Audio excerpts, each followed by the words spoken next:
shocking statement. Ukraine didn't outrun Russian drones, they hijacked their identity. We'll reveal how forged friend or foe signals made Ukrainian UAVs appear like a malfunctioning Lancet, buying just enough confusion to push a mobile depot onto a TM-62 mine.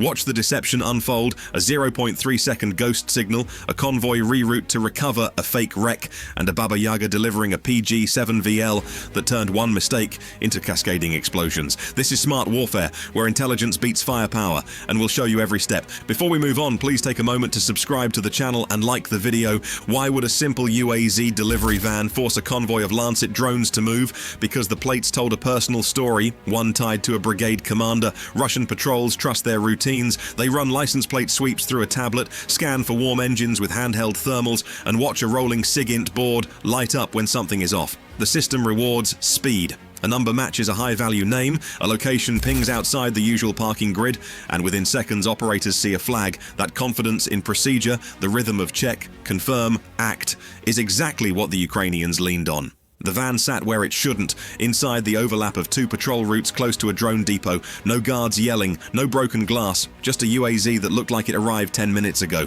Patrol doctrine says, inspect now, ask later, especially with occupied roads and a commander's name on the registration. The heat signature read recent but not hot. The dash stayed cold, as if the key had been pulled and tucked away. Papers were tucked in the visor. The paint wore the right dust film for that route. It presented normal. It also demanded attention. This was bait with layers. The UAZ carried believable maintenance slips and a barcode sticker from a regional logistics unit. A faint fuel smell matched a short drive. The engine block held warmth tuned to a recent shutoff, not a parked decoy baking in the sun. Ground underneath showed light tire compression like it had not sat long. It made sense to treat it as a friendly vehicle in the wrong spot, not as an enemy trap. That was enough. The inspection trap waited under the hood latch. The moment hands lifted it past the catch, a passive read sensor changed state. That triggered a short-range RF whisper, a burst designed to reach nearby receivers without tripping area jammers.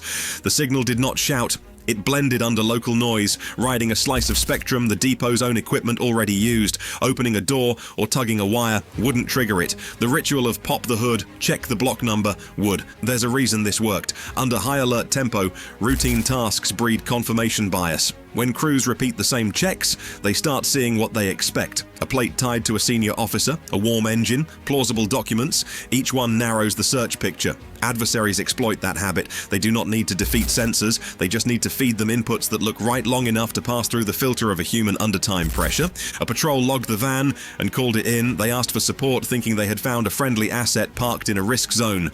The area around them had been mapped days before, with choke points staked by quiet obstacles and covered by remote eyes that stayed dark until the first call hit the net. The patrol didn't know the road margins were soft graded to funnel heavy trucks onto one specific line. They didn't notice the extra scrap stacked near a culvert, cut to look like random debris, but sized to steer axles. The report climbed a few nodes, and the depot reacted. The mobile unit responsible for Lancet drones got a task to recover a suspected friendly wreck and protect sensitive parts. Tanks and infantry fell in to escort. A recovery order has a clock on it by default. Get there, secure what matters, move out. Timelines tighten, discretion drops, radios fill with short calls about route, speed, and handover points. So one delivery van, tied to the identity of a commander, pulled a depot out of its yard and into motion under the cover of its own procedures. The convoy believed it was containing a problem, not entering a prepared field where every delay favored the side that wrote the script. That was only the hook. The real misdirection came from a blip so fast it lived and died between two blinks.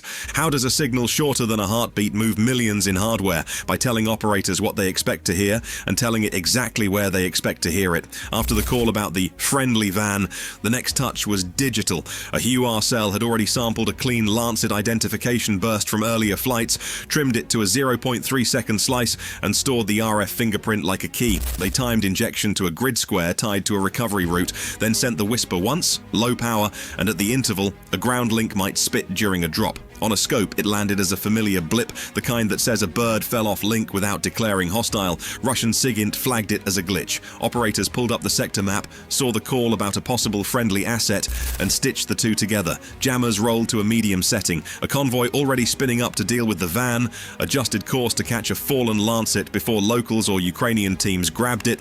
None of this looked like combat. It looked like housekeeping. Secure the drone, bag the optics, keep the paperwork clean. The con deepened at the edge of the site. Ukrainian drones flying low and quiet carried friend or foe markers forged from captured traffic. The codes matched the cadence and modulation quirks of known systems, enough to pass an eyeball check on a busy day.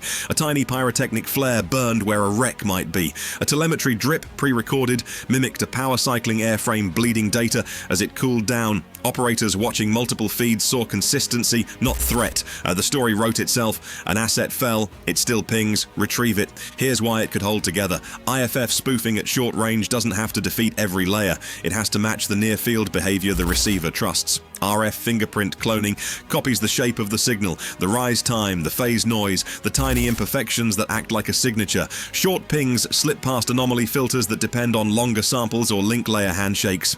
If the system expects quick housekeeping bursts, a 0.3-second echo can live under the noise floor and still nudge human operators. As the convoy bled speed near the recovery point, a depot trailer tracked slightly off center line.